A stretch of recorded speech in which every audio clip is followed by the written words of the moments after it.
네, 오늘은 니사르가다타 마라지의 자기사랑하겠습니다. 그대는 행위자가 아니다. 모든 존재는 의식을 아는 자인 일자의 의식의 한 표현입니다. 우리 지금 살고 있는 모든 사람들은 이 하나의 의식을 쓰고 있거든요. 이 의식을 아는 자인 이 하나의 의식, 점유자와 피점유자는 둘이 아니라 하나입니다. 점유자는 무엇을 말하냐 하면은 만물에 편재하는 의식을 말하고, 피점유자는 편재해 있는 현상을 말하거든요. 이거는 불교에서는 말하면 만법, 유식, 삼계 유심 그 말이에요. 그래서 공간이 거기서 나오는 그 일자는 우리의 안에 있습니다. 주로 이제 여기에서는 의식을 쓰는데 그냥 불교에서는 마음이라고 그냥 얘기하죠. 우리가 지금 보통 쓰고 있는 이 마음도 마음이라고 하고, 영원히 변하지 않는 마음도 마음이라고 하거든요. 근데 여기서는 마음과 의식을 이제 조금 이게 다르게 쓰고 있거든요. 그런 거를 조금 인지하셔서 들으시면 됩니다. 공간이 거기에서 나오는 그 일자는 우리의 안에 있습니다. 이 변하지 않는 그 마음, 의식은 공간도 여기에서 나왔고, 우리도 여기에서 나왔고, 만물도 여기에서 나왔습니다. 그런데 우리는 변하는 것만 보고 있죠. 변하지 않은 것은 못 봐요. 왜냐하면 워낙에 우리가 어릴 때부터 살아오면서 그 대상에만 이 눈이 가 있기 때문에 변하지 않는 것은 이렇게 드러나 있는데도 볼 줄을 몰라요. 있는데도 있는 줄을 모르고. 그래, 지금 하고 있는 이런 모든 우리가 하는 행동들, 말, 보고, 듣고, 느끼는 이게 모두 다 여기에서 나오거든요. 근데 여기에서 나오는데 우리는 이 몸을 가지고 있으니까 마치 몸이 다 하는 것처럼 느껴지죠. 근데 이 공부를 해보면 왜 자꾸 몸이 내가 아니고 이 마음이 내고, 그럼 이 마음이 어디에 있는가? 그 마음을, 나의 존재를 찾아야 된다고 얘기를 하거든요. 근데 자기가 다 가지고 있어요. 자기가 다 가지고 있고 바로 자기한테 있는데도 우리는 그런 거를 한 번도 돌아본 적이 없기 때문에, 나를 탐구해 보거나 깊이 관심 있게 관찰해 보지 않았기 때문에 진짜 나를 잘 모르는 거예요. 근데 다 쓰고 있습니다, 여러분들이. 매일매일 이거 아니면 여러분들이 살아갈 수도 없고, 이거 아니면 말할 수도 없거든요. 근데 이것 자체를 쓰고 있으면서도 모른다는 거는, 공부를 해보면은 참 아이러니하게도 왜 이걸 몰랐을까 그런 생각을 많이 합니다. 마음에게는 탄생이나 죽음이 없습니다. 마음은 언어를 의미합니다. 언어의 흐름이 멈출 때 마음은 멈춥니다. 그렇죠? 우리가 어떤 것을 설명하거나 나를 표현하려고 해도 마음을 쓰지 않으면 표현할 길이 없고, 언어를 쓰지 않으면 표현할 수가 없죠. 지금 우리가 이렇게 설명을 하거나 책을 읽거나 이렇게 해도 언어를 쓰지 않고는 우리를 나타낼 수가 없잖아요. 근데 우리는 언어는 우리가 필요에 의해서, 소통에 의해서 쓰고 있지만 결국은 우리는 그 언어에 다 속아 넘어가서 자기가 그 언어에 속박돼서 살고 있어요. 근데 이 공부를 하지 않으면 언어에 속박되어 있는지조차도 잘 몰라요. 그래서 우리는 자기 개념에 자기가 알고 있는 그 단어에 모두 빠져 있기 때문에 그 단어 때문에 고통스럽고 그 언어 때문에 고통스럽고 그 개념 때문에 내가 괴롭게 살고 있는지조차도 모르고 있어요. 근데 이제 고통은 없지만 내가 그 단어 때문에 개념 때문에 고통을 만들어내요. 근데 단어는 허상이고 허구죠. 개념도 마찬가지예요. 개념도 허구고 허상인데 우리는 그 개념에 빠져서 그 개념에 내 감정이 왔다 갔다 하고 내 기분이 좌지우지하기 때문에 우리는 늘 고통스럽게 괴롭게 살고 있죠. 단어는 허공에서 나오고 마음은 단어에서 나옵니다. 단어는 허공에서 근본적으로 나오죠. 근데 마음은 그 단어에서 나옵니다. 왜? 그 단어 때문에 우리가 마음이 흔들리고 출렁거리죠. 그래서 그 단어 때문에 우리가 고통스럽게 살고 있거든요. 근데 마음을 여러분들이 자기 마음이 어디에 있는지 한번 제대로 관찰해 본 적이 있나요? 지금 자기 마음을 쓰고 있는데 마음이 어디에 있느냐고 물으면은 아무도 그 대답을 잘 못하죠. 갑자기 누군가에게 여러분들이 이런 질문을 받았다면 여러분들은 어떻게 하실 거예요? 어떻게 마음을 표현할 수 있겠어요? 그죠? 마음을 표현할 길은 또 단어밖에 없거든요. 근데 그 단어를 여러분들이 어떤 식으로 그 마음을 표현을 할 거냐. 그죠?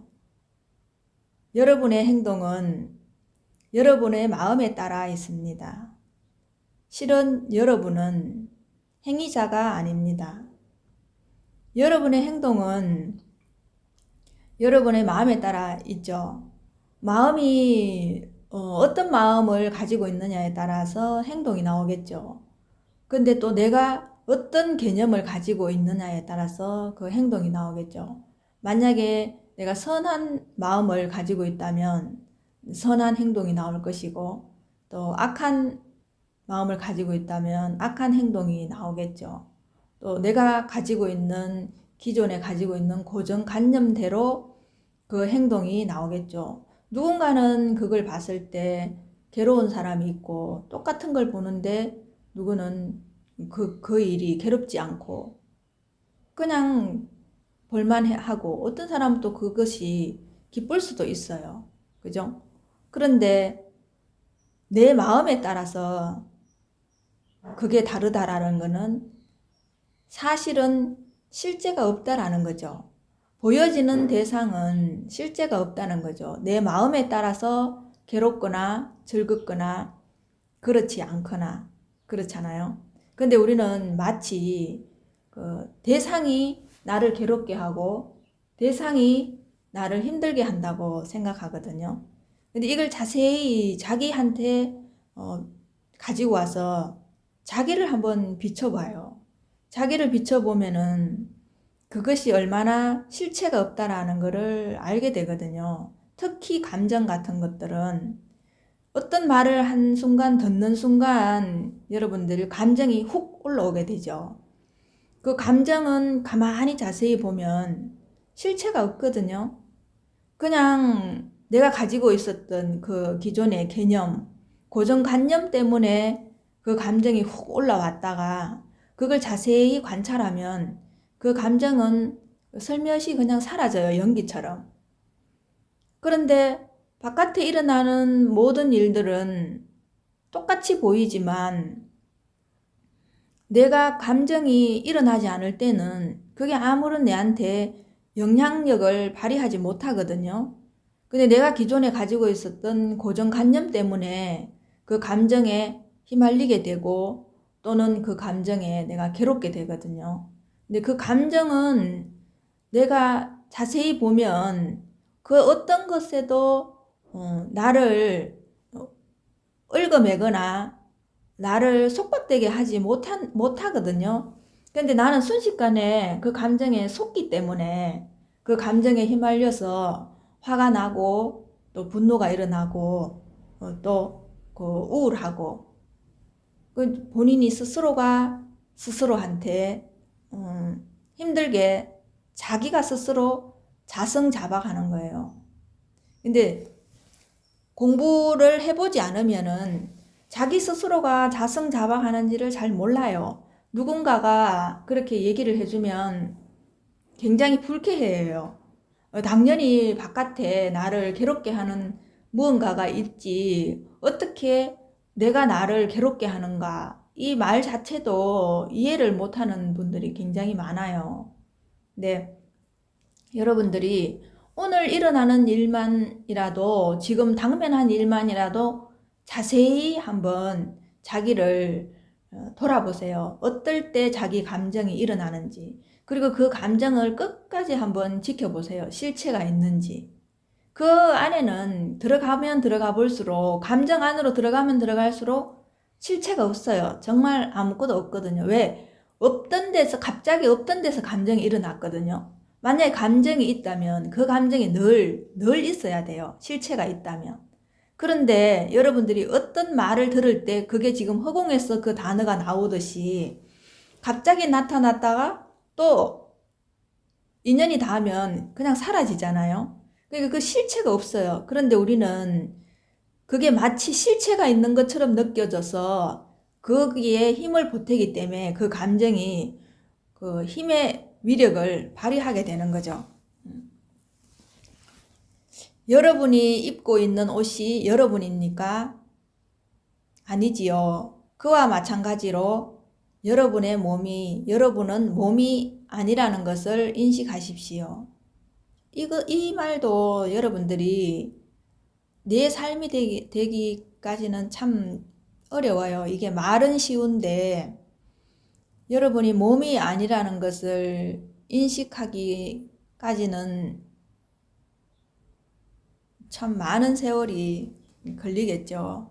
왜 우리는 지금까지 내가 몸이라는 것을 생각하고 내가 당연히 이 몸이 나지라는 생각을 하고 살았기 때문에 이 몸이 내가 아니라는 것을 인식하는 시간도 상당히 사실은 걸려요. 몸이 내가 아니라는 것을 인식하기만 해도 우리가 살기가 굉장히 편안하고 좀 속박됨이 훨씬 많이 줄어들어요. 실은 실은 허공이 여러분의 몸입니다. 만약에 몸이라면 허공이 여러분의 몸이라는 거예요. 그러면은 전체 우주가 여러분 몸이라는 거죠. 그래서 이제 만물이 나와 동근이다 이렇게 얘기를 해요. 그래서 한 뿌리다 이 말이에요. 우리 모든 사람이 지구상에 70억 인구가 있어도 뿌리는 하나다. 이 한 뿌리에서 다 나왔다. 그래서 여러분이 몸이 타자가 되고 타자가 여러분 몸이 되는 거예요. 그래서 나무도 나요, 하늘도 나요, 땅도 나요, 바다도 나요, 산도 나요. 네, 이런 말도 여러분들이 진심으로 내 삶이 되기까지는 시간이 조금 걸리죠. 네. 물론 이 공부를 하다 보면은 여러 가지 장애도 많지만 결국은 이 몸과 생각에서 벗어나는 것이 이 공부의 그 중요한 일이거든요. 그래서 해탈이라는 것은 개념에서 벗어나는 거예요. 나라는 개념, 나라는 생각, 나라는 기분, 나라는 감정. 해탈이라는 것은 내가 지금 갖고 있었던 기존의 고정관념들에서 벗어나는 것이 해탈이에요. 해탈이 뭐 따로 내가 뭐 어떤 것을 구해서 이 몸을 떠나서 해탈을 얻는 게 아니고요. 근데 이 자체로 내가 지금 내가 기존에 가지고 있었던 단어나 개념들, 나라는 생각, 이거에서 이제 벗어나는 것들, 관념에서 벗어나는 것이 해탈하는 거예요. 따로 뭐 해탈이 없어요. 지금 내가 어디에 많이 속박되어 있는가, 어디에 가장 많이 장애를 가지고 있는가. 특히 이제 요즘 사람들은 가족들과의 불화도 굉장히 심하죠, 그죠? 가장 많이 고통스러운 건 세상도 아니에요. 그리고 이제 뭐 사회생활도 아닌 것 같아요. 내가 보면은 중점적으로 제일 많이 자기를 괴롭히는 거는 가족인 것 같아요. 가족, 남편, 자식, 또 자식은 부모, 또 친구, 이런 것 같아요. 근데 그런 부분에서 여러분들이 내가 기존에 알고 있던 선악이나 개념에서 벗어날 수 있다면 여러분은 굉장히 자유롭게 살 수 있겠죠. 여러분의 의식 그 자체가 스승이라는 것을 기억하십시오. 이것은 스승의 명이고 그것을 자각하는 것이 곧 명상에 든 것입니다. 여러분들을 이 공부를 하게 하는 것도 결국은 이제 여러분 의식이겠죠. 예. 그리고 이제 내 마음에 나에게 나중에 이제 공부를 하면 순복하는 것, 헌신하는 것, 그것이 곧 이제 나를 자각하는 것이고, 또 그것이 내 의식에 있는 것이 명상이 든 거예요. 명상을 뭐 따로 내가 앉아서 명상을 하고 시간 맞춰서 명상을 하고 어디에 가서 명상을 하는 게 아니라 여러분이 깨어있는 순간 지금도 명상에 있는 거예요. 여러분들이 그 의식 안에 있다는 것 자체가 명상에 있는 거거든요. 단지 나를 돌이켜보지 못할 뿐인 거죠. 그래서 그냥 일상생활에 자고 일어나고 앉고 여러분들이 회사에 가거나 가정일을 하는 것 자체가 명상에 사실은 들어있는 거예요. 그냥 따로 명상이 필요한 것이 아니고. 그래서 스승을 자신의 진화로 숭배하십시오. 이것은 자기의 진짜 내 진짜 나가 누군가, 그 진화를 여러분의 스승으로 삼으라는 거예요. 그래서 거기에 숭배를 하라는 거예요. 이제 우리가 이제 불교에서는 말하면 마음에 여러분들이 내가 얼마나 마음이 가 있는가, 나를 알고 싶은 내 존재에 대한 그 마음이 어느 정도로 가 있는가, 그게 되게 중요하겠죠. 그런데 마음을 쓰면서도 내 마음에는 사실 많은 관심을 두지 않거든요. 왜냐하면 우리가 보고 듣고 말하는 이게 전부 외부 대상에 포커스를 맞추고 있기 때문에 그것을 돌이켜서 나를 보기에는 좀 관심이 있어야 되겠죠. 그죠? 이 공부에 관심이 있어야 되고 나를 찾고 싶은 간절함이 있을 때 그런 행위가 나오겠죠. 오늘은 여기까지 하겠습니다.